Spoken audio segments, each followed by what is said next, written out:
Now, as we transition into kind of the third part of this show, we're going to be talking about some PvP within Final Fantasy XIV Crystal Chronicle, Crystal Chronicles, Crystalline Conflict. Either one, both work.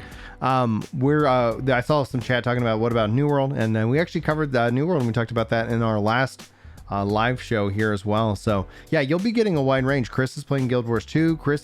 Have you started into the Wrath like pre-launch for the classic Wrath? Like, are you doing that event? I was gonna do that. It's over tomorrow. I don't know if I'll have time. I just wanted to do it for nostalgia's sake. Mm-hmm. Yeah, it's when do you make time? Wrath of the Lich King, their pre-patch event is now. The actual expansion is not launching until I think closer to the end of the month. But the pre-patch, the zombie event's now. I just don't know where the time goes, man. Yeah, it's just it's hard to juggle. Oh, especially multiple MMOs. So we're crazy already. And Flop, just so like if you're not aware, man, Chris has actually been playing through the whole story. Like he's not a repentant story skipper. He's very happy with his experience. But he's been going through the story, and it's been a really treat. In fact, if you guys haven't checked out Gaming Lore Kinda, all his story experiences, him voicing the characters and more, are all being uploaded over there. So if you guys want to experience that with Chris again, with him experiencing it for the first time, somebody's like, "Oh, this guy, he like, how's he pretending that he hasn't seen this?" I was like, "Cause he hasn't." That escape key was a drug for him, and so. But again, like that's the thing. Everybody comes into this game and this experience in different ways. But actually, as the show was having issues while we were doing it, like I'm gonna go ahead and reshare, and I'm gonna bring that in for our discussion that is over here. We'll include a link to this in the description of the live show, and then as well as this is uploaded as a video. So guys, if you like these posts, welcome to the channel. If this is used as that specific video, be sure to like this video, as it's a great way of helping them out in the algorithm. Sound off in the comments below with your thoughts, or go over to the link in the description and weigh in as well. Chris, Crystalline Conflict Season 3 has been a Clustertruck. Why don't you jump into the post here and let's discuss it. So obviously, with the big balance changes, they put everybody back to bronze. And so it's been hotly contested to work your way up the ranks. Every match, there's a high chance of running into great players on one or both sides. The average encounter seems like you're fighting for your life in Crystal ranking. You got to Crystal quite easily in Season 1 and Season 2, but you've been stuck hard in Gold tier for the past few days.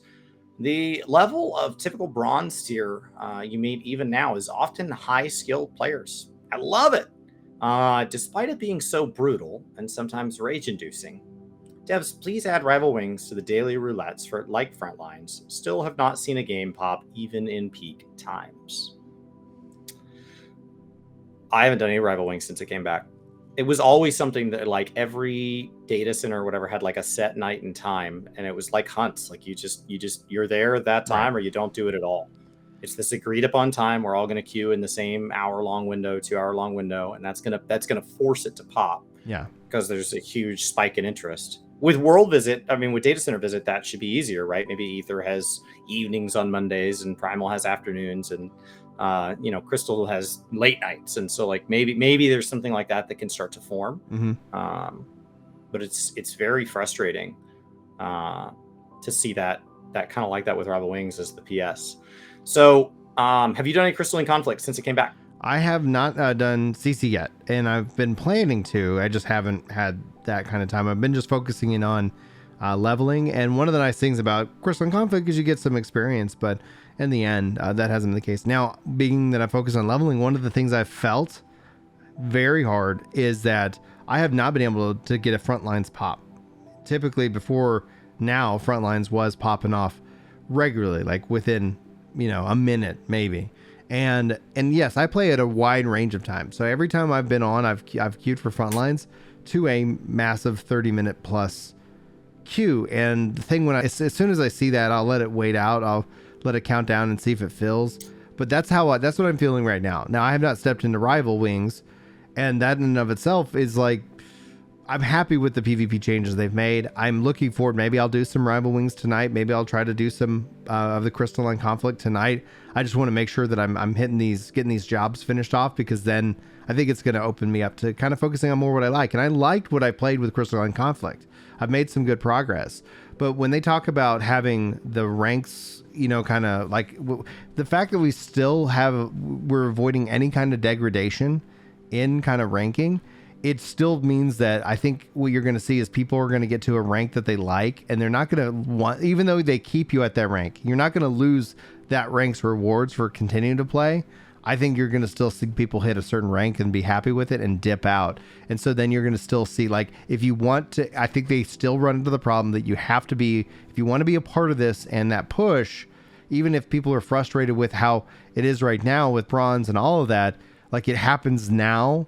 And then you have to kind of wait till season 4 kicks off if you really want to be a part of that push, because people are going to push and then they're just going to be, and then they're going to sit because there's no reason why they need to go play. They'll go do either other things or they'll go play other games. So I'm loving, I stand by the changes that they've made already. Like, it feels the PvP updates that they have made have been, I think, extremely positive. I think when you go look at numbers within Final Fantasy XIV, when you actually go look at the retention in the game, the big retentions have held more players than historically any time during this time in the game's past.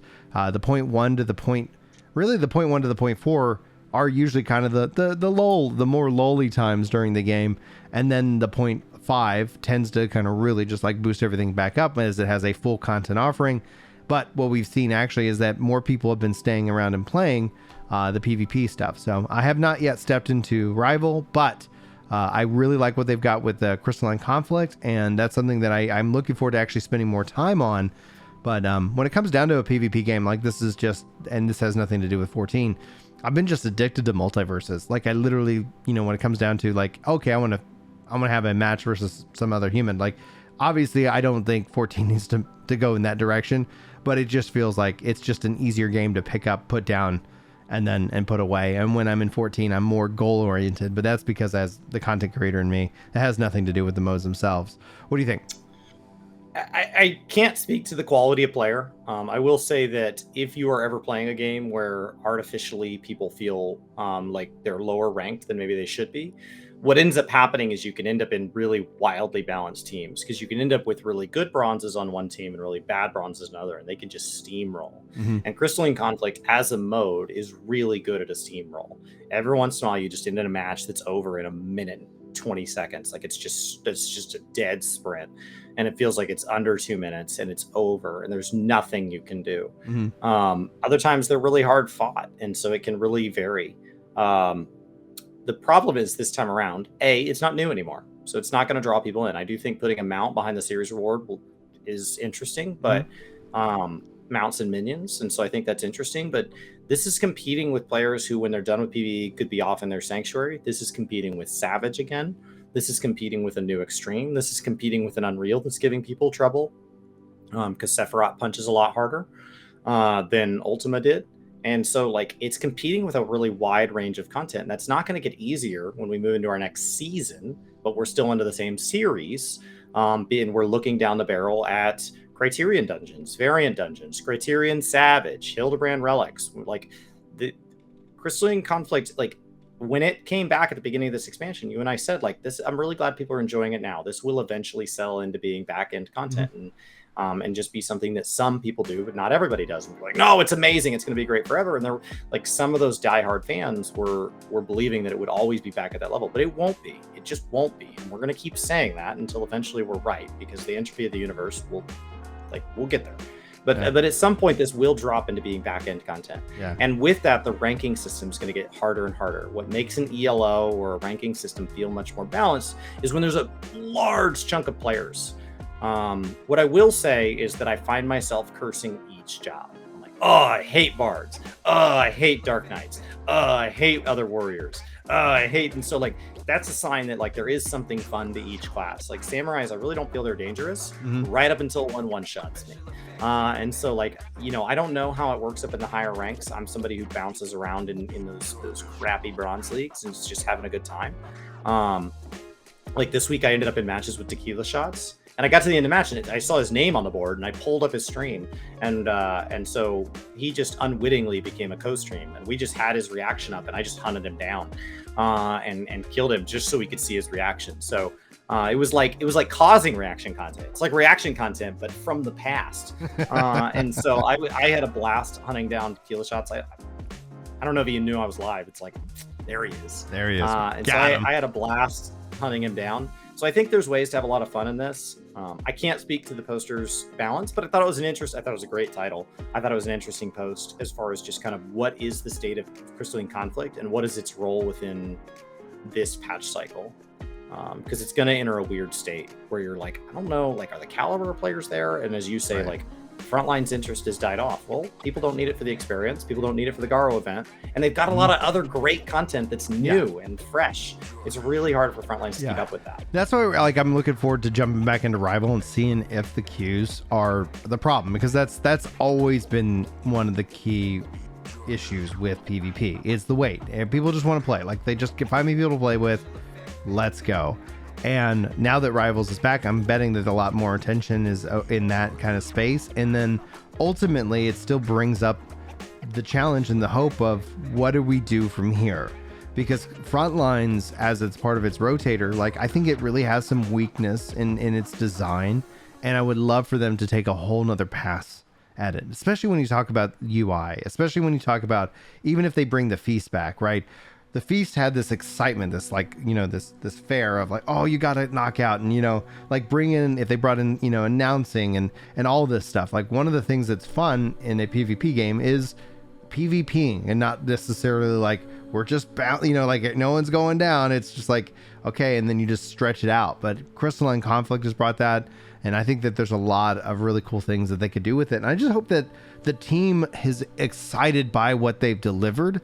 And I hope they stop being afraid of PvP. Like, the open world PvP is still located and isolated to this one spot. And I just would love to see what the devs could come up with. Not that I'm never advocating for open world just running up and ganking people, but like, could there be a duel system in which we could go and say, hey, we're gonna make our own PvP match out here in Limsa. You know, like, we're just gonna go and set it up, and you're gonna use the terror, you know, the whole lay of the land. So it's like, it's just going to be crazy fun. Capture the flag, something, you know, some kind of mode that within the duels that you have going on for it. Like, I think that would be something really thrilling to see, because I think they nailed the jobs. I think that when you go and you play the jobs outside of minor adjustments here and there, saw like Flup asking, is like, are healers still severely OP in PvP? No, like, because healers are damage dealers in PvP. They have a little bit of healing, but everybody having that ability to manage the healing on their own, like, that makes that role feel a little bit more enjoyable, because it's like, we always discovered that the team with the better healer is always the team that wins, and now that doesn't necessarily always be the case. Yeah, there's times that I'm the only tank in the whole lobby, and that doesn't seem to. So like, it seems to vary based on, there's not like, oh, there's this role is present, so that team's unbeatable. Yeah. There are some classes that are always going to go through balance points where they're really good, and that class may be a healer. But it's not because they're a healer. It's because that class's abilities are really good. It has nothing to do with the roles, right, in my opinion. You know, and so I think, like, obviously healing is still really valuable, but an organized DPS team that can just focus them down, it doesn't matter. Right. You know, so the team that can stay organized and stay focused on actually killing targets, when people have a chance to fully heal back and have a chance to kind of shield and get away, the team that actually finishes targets wins, especially early in the fight. Like, the crystal can be coming your way, but if they're bleeding people to do it, as their respawn timers get longer and longer and longer, eventually you just push it all the way back, because you wipe their team once and they've got like 60,000 seconds of respawn, and you're like, okay, I guess we're just going to push it all the way. Pushing it all the way, we got it. So, I've still even seen, like, as people push that crystal, that if the, you know, like, we've actually been able to even turn it around. So I've seen where you just like go all the way to the end. I've seen where they almost get it all the way in the goal, and then you claw it all the way back, and then you actually, you know, get the win. And it's sometimes it's like you have that ebb and flow, that standoff, and that's where the matches feel good. The matches are tight, they're quick, they're easy to get into. Except for when they made black mages like just the be all end alls, like that I couldn't get in on a black mage. I was like, oh, come on, I want to. It's so crazy, it's so good. But they have since clawed that one back. But that's just the thoughts that I have on it. Like, I still think they don't have the rankings down. I still don't, like, without any kind of degradation, I don't see them solving this problem. And they tend to avoid that because it goes against their philosophy of making people feel like they are required to play. And it goes against the subscription model, in which that, imagine if you couldn't be subscribed for a month and then you lose all this progress, that wouldn't feel good either. But I don't know of a good solution to really kind of manage that and mitigate that. You know, there's no perfect solution. I think there's just like, what's the worst choice, or what ends up being the best? Do you have any thoughts like that you would like to? I think a season's only a couple months, so unless the prizes are like, oh, every single season gets a unique rare mount, and if you lose the rank, you never get it again. I don't know. If you can't be subscribed for a whole season, it's hard to say that somebody who can is actively doing it shouldn't pass you. So like, I'm for degradation personally. Mm-hmm. If I unsubscribe, I just know that's part of it. Yeah. But I'm also somebody that can live without rewards. You and I have been playing a long time, and I bet you and I are missing an enormous number of seasonal events just because we were busy at the time. So like, that doesn't end up being kind of our end game. So I know that we're only like, I would only be speaking maybe on behalf of both of us, but when I say that, like, oh, if you take my rewards away because I take a break, like that, I knew that when I took the break. And I can live with that. But for people that, like, it feels like life kind of took away your ability to subscribe, and those rewards are really important to you, I can see why that's maybe an opinion you differ with. Yeah. And those who enjoy, I see Framsey over in Twitch chat talking about how, for those who enjoy PvP that have already gotten more than the title, that are still playing it, they're enjoying it for the mode.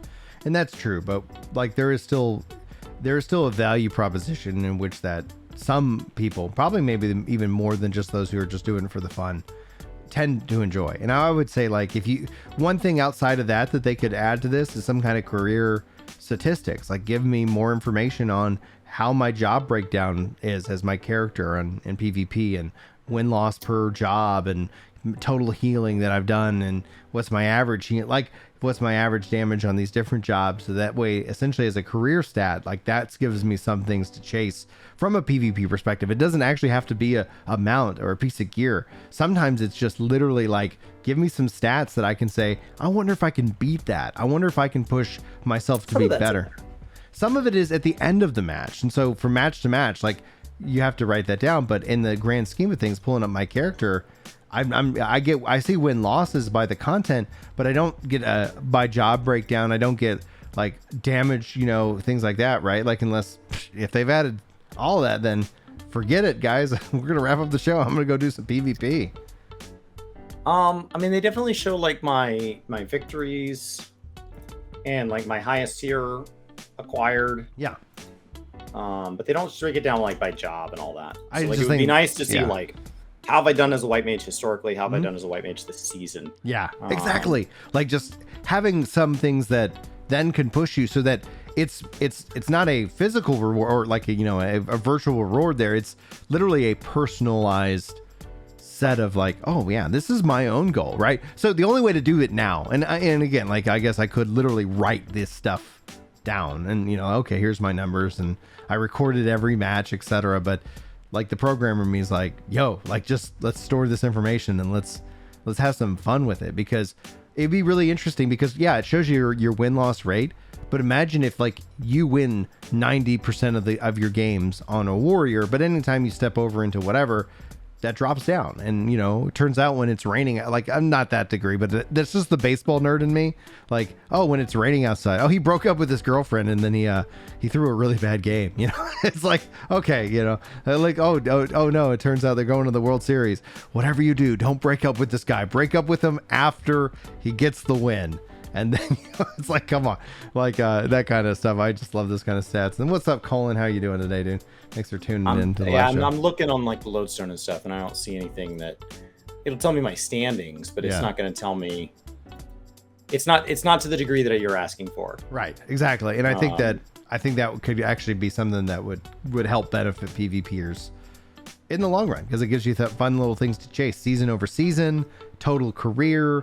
And I mean, I love stats. Yeah. I was hopeful. I was in Party Finder, so there was no way to tell who it was, but I was hopeful that when I was in Savage that somebody would upload my parse. Mm-hmm. And somebody was in chat and goes, well, you're likely a great parse. It's like, okay. Mm-hmm.